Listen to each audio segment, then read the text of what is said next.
नमस्ते विद्यार्थियों। हम लोग अनुच्छेद लेखन कर रहे हैं, जिसमें एक अनुच्छेद पर हम पिछली क्लास में चर्चा की है। वो था पर्यावरण संरक्षण या पर्यावरण की जो समस्या थी उस पर चर्चा किए थे। आज हम प्लास्टिक की दुनिया पर अनुच्छेद के बारे में चर्चा करेंगे, यानी प्लास्टिक की दुनिया। अब कोई भी अनुच्छेद जब लिखने के लिए आता है तो पिछली क्लास में भी चर्चा हुई कि 2, 3 या 4 सहायक बिंदु दिए जाते हैं। सहायक बिंदु का अर्थ होता है उसकी सहायता से हम अनुच्छेद लिख सकते हैं, लेकिन ये जरूरी नहीं है कि हम सिर्फ उसी की सहायता लें। अगर प्लास्टिक की दुनिया पर हम लिख रहे हैं, विषय वस्तु सही है, तो ये पॉइंट नहीं भी आएंगे उसमें तो भी हमें नंबर मिलेंगे। हम लिखने के लिए स्वतंत्र होते हैं, हालांकि विषय वस्तु से अलग नहीं होना चाहिए। अब 2, 3 या 4 हम सहायक बिंदु लिखते हैं। प्लास्टिक की दुनिया का अर्थ या उसका तात्पर्य, उपयोगिता, इसके जो खतरे हैं वो एक, और अंत में हमारा उत्तरदायित्व या फिर हमारा कर्तव्य। तो ये हेल्पिंग सहायक बिंदु हो गए 4। अब प्लास्टिक की दुनिया का से तात्पर्य क्या है? प्लास्टिक की दुनिया से तात्पर्य है कि प्लास्टिक का संसार कितना बड़ा है, वह उसका विस्तार कहाँ तक है, यानी प्लास्टिक का फैलाव कितना दूर तक वह फैला हुआ है। और इस पर अगर हम दृष्टि डालें तो पाते हैं कि प्लास्टिक की जो दुनिया है, प्लास्टिक का जो संसार है, वो बहुत बड़ा है। अगर कहें कि धरती से लेकर अंतरिक्ष तक प्लास्टिक की दुनिया फैली हुई है तो यह अतिशयोक्ति नहीं होगी। सामान्य दृष्टि से कहीं भी हम अगर रसोई घर में हो, हम अगर पठन कक्ष में हो, हम रेलवे स्टेशन पर हो, दुकान पर हो, बाथरूम में हो, या फिर हवाई अड्डे पर हो, कहीं भी कोई छोटी मोटी दुकान में हो, होटल में हो, मॉल में हो, कहीं भी सामान्य दृष्टि भी जाती है तो हमें प्लास्टिक नजर आ ही जाता है। वह इस तरह से हमारे जीवन में आकर जीवन में से जुड़ गया है कि वह अब हमें आसान लगता है, अपना लगता है। लगता ही नहीं है कि ये प्लास्टिक हमें हानि भी पहुंचाता है। उसे हम इस तरह से अपना लिए हैं, इस तरह से हमारे जीवन में यह घुल मिल गया है। कहने का तात्पर्य, प्लास्टिक हमारे जीवन से एकदम ऐसे घुल मिल गया है जैसे वो प्राकृतिक चीज हो।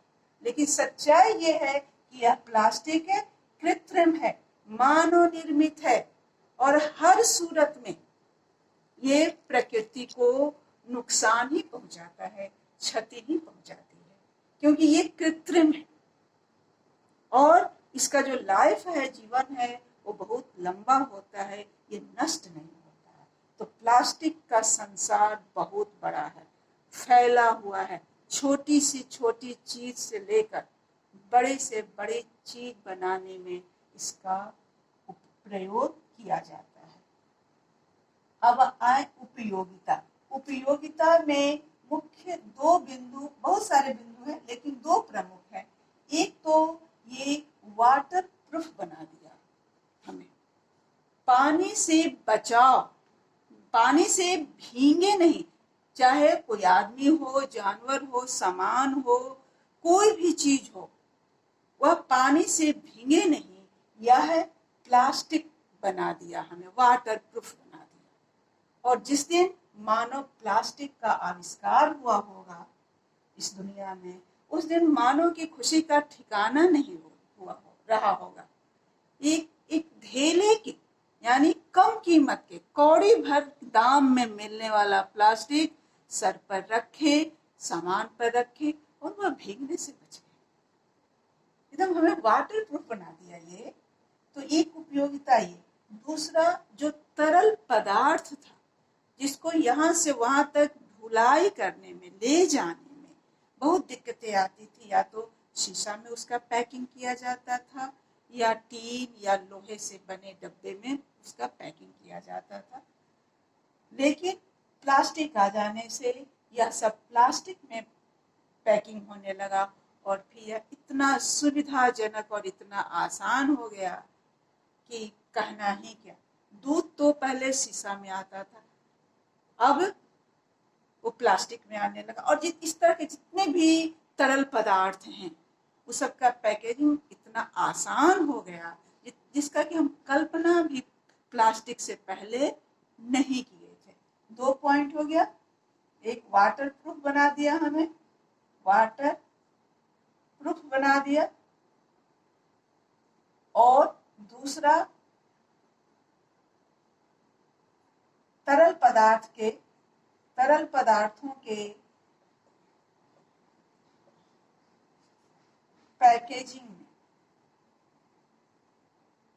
पैकेजिंग के काम को बहुत सरल बना दिया। और तीसरा, जो सबसे महत्वपूर्ण इसका उपयोग हम लोग कर रहे हैं वह है लकड़ी का स्थान ग्रहण करते जा रहा है प्लास्टिक।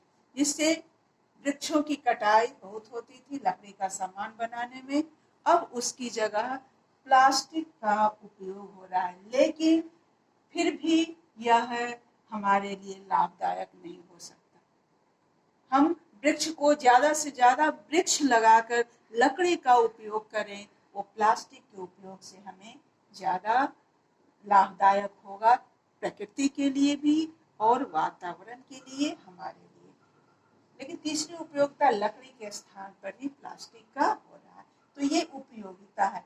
और बहुत सारे आप अपने किताबों को देखिए, पेंसिल देखिए, पेन देखिए, सब में प्लास्टिक है। हम किताब पर कवर भी लगाते हैं तो प्लास्टिक कोटेड होता है, इससे वो भीगने से बच जाता है। हमारा बैग नहीं भीगता है बारिश में। तो देखो, सामान्य दृष्टि में ही सब जगह प्लास्टिक नजर आ रहा है। हम इसका उपयोग तो बहुत कर रहे हैं, चाहे वो एक छोटा से छोटा पेंसिल बॉक्स हो, लंच बॉक्स हो, वाटर बोतल हो, से लेकर एरोप्लेन बनाने में और अंतरिक्ष में जो यान जाते हैं उसमें भी किसी न किसी रूप में इसका उपयोग होता है। अब ये अलग बात है कि प्लास्टिक के भी कई श्रेणियां होती हैं। कुछ रिसाइकिल होते हैं जिसका फिर से उपयोग होता है, और कुछ ऐसे होते हैं जो जिसका उपयोग हम एक ही बार कर सकते हैं। यानी उपयोग से तात्पर्य है फैक्ट्री में उसे फिर से रिसाइकिल नहीं किया जा सकता, तो वह ज्यादा खतरनाक है। लेकिन किसी भी सूरत में यह प्लास्टिक प्रकृति के लिए और मानव के लिए बहुत बहुत अच्छा चीज नहीं है। भले हम इसका उपयोग और इसका प्रयोग बड़े पैमाने पर कर रहे हैं। प्लास्टिक की उपयोगिता के बारे में हम लोग पढ़े। उपयोगिता तो बहुत है हमारे जीवन में जो हम कर रहे हैं, लेकिन ये जो उपयोगिता है वो हमारे चाहने के कारण है। ऐसा नहीं है मिट्टी और पानी और हवा की तरह ये जरूरी नहीं है। इसका अल्टरनेटिव्स है हमारे पास, नहीं है तो मानव को इसका अल्टरनेटिव बनाना होगा, क्योंकि ये कंपलसरी नहीं हो सकता है प्लास्टिक का हम उपयोग करें ही। हाँ, एक सीमा तक अच्छे क्वालिटी, अच्छे किस्म के प्लास्टिक का उपयोग मानव कर सकता है जो इन्वायरमेंट को, वातावरण को, पर्यावरण को कम क्षति पहुंचाता हो, नगण्य। नहीं तो ये जरूरी नहीं है। खतरा, ये बहुत बड़ा खतरा है। प्लास्टिक जो है वो बहुत बड़ा खतरा है मानव सभ्यता के लिए। मानव सभ्यता के लिए ही यह खतरा है। क्यों ये खतरा है? क्योंकि ये कभी नष्ट नहीं होता है। और प्लास्टिक सिर्फ वही नहीं है, अब नष्ट नहीं होता, इसका अर्थ समझिए। इसका अर्थ क्या है? ये सिर्फ प्लास्टिक वही नहीं हमें क्षति पहुंचा रहा है, वातावरण को क्षति पहुंचा रहा है, धरती को क्षति पहुंचा रहा है, पूरे प्लानेट को क्षति पहुंचा रहा है, जो हमारी आंखों से दिखाई देता है, जो यहाँ वहाँ पतंग की तरह उड़ते रहता है, जो नाली को जाम करता है, वो वही नहीं है। माइक्रो प्लास्टिक चारों ओर वातावरण में रहता है और यह ग्लेशियर तक पहुंच गया है।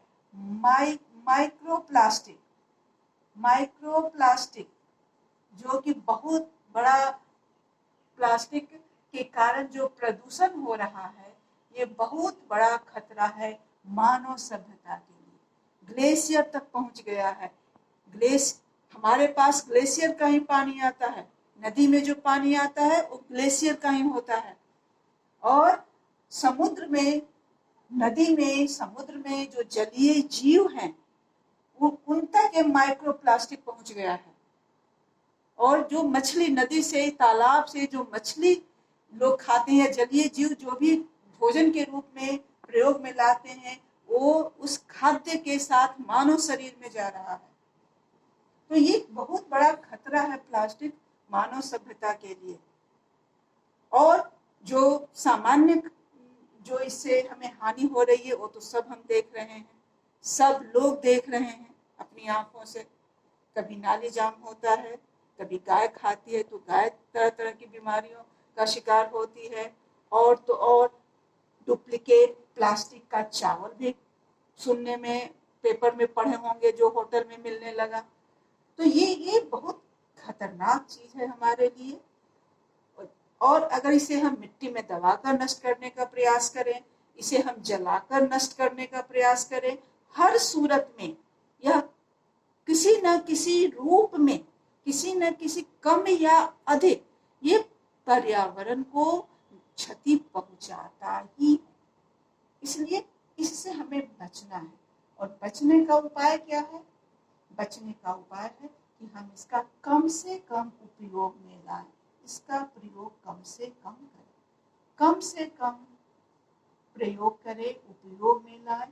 क्योंकि जो सामान्य तरीके से हम आप रोज की जिंदगी में जो प्लास्टिक यूज करते हैं, प्रयोग में लाते हैं, उसमें से उसका जगह है कपड़ा ले सकता है, कागज ले सकता है, लकड़ी ले सकती है, या फिर जो जूट है, जूट का बैग, झोला, ये सब ले सकता है। और ये छोटा छोटा जो प्रयास है, ये हमें बहुत बड़ा परिवर्तन दे सकता है। छोटे छोटे प्रयास, अगर इतना भी हम करें कि हम प्लास्टिक का अपने स्तर से प्रयोग में नहीं लाएंगे, तो इससे भी बहुत बड़ा परिवर्तन आ सकता है। हमारा कर्तव्य है कि हम ये काम करें ताकि कम से कम प्लास्टिक का हम उपयोग करें। और सरकारी स्तर पर प्लास्टिक को कम प्रयोग में लाने के लिए जो भी कार्यक्रम सरकार द्वारा चलाए जा रहे हैं, उसमें हम अपनी सहभागिता दें। सब्जी खरीदने, फल खरीदने जाएं तो कपड़ा या जूट का थैला लेकर जाएं। और इस जो सबसे कम, जो जिसको रिसाइकिल नहीं किया जा सकता है, जिसका फिर से उपयोग में नहीं लाया जा सकता, वैसे प्लास्टिक से भी अगर हमें मुक्ति मिल जाती है तो ये बहुत बड़ा काम होगा। इससे पर्यावरण को भी बहुत सपोर्ट मिलेगा और हमारे जीवन को भी। जाने अनजाने में प्लास्टिक से हम कई तरह से प्रभावित होते हैं। अगर वो मिट्टी में इसे हम दबाते हैं तो उसे उसकी उर्वरा शक्ति कम होती है। अगर जलाते हैं तो कार्बन उत्सर्जन होता है पर्यावरण में, और इस सबसे सजीव को तो सजीव, निर्जीव को भी क्षति पहुंचती है। तो हमारा दायित्व है हम खुद जागरूक हों और अपने आसपास जो लोग भी हैं उनको हम जागरूक करने का प्रयास करें कि वे कम से कम प्लास्टिक का उपयोग करें। अन्यथा प्लास्टिक का जिस तरह से हम उपयोग कर रहे हैं, उसे प्रयोग में ला रहे हैं, वह दिन दूर नहीं जब इसी के जाल में हम फंस जाएंगे और फिर अभी तो बीमारियां हो रही हैं, प्रभाव पड़ रहा है, तो हम उससे मुक्त भी हो जा रहे हैं, लेकिन एक सीमा के बाद ये प्लास्टिक हमारे लिए इतनी बड़ी समस्या लेकर आएगा कि इससे मुक्त हो पाना हमारे लिए मुश्किल ही नहीं, असंभव सा हो जाएगा। अतः हमें इस पर जागरूक होना है और सतर्क होना है। ठीक है बच्चों, आज ये प्लास्टिक की दुनिया पर हम लोग अनुच्छेद किए। आप इस वीडियो की सहायता से, किताब की सहायता से, या आपके पास और कहीं से जानकारी होगी तो उसके आधार पर आप 80 से 100 शब्दों का एक अनुच्छेद लिख लेंगे। धन्यवाद।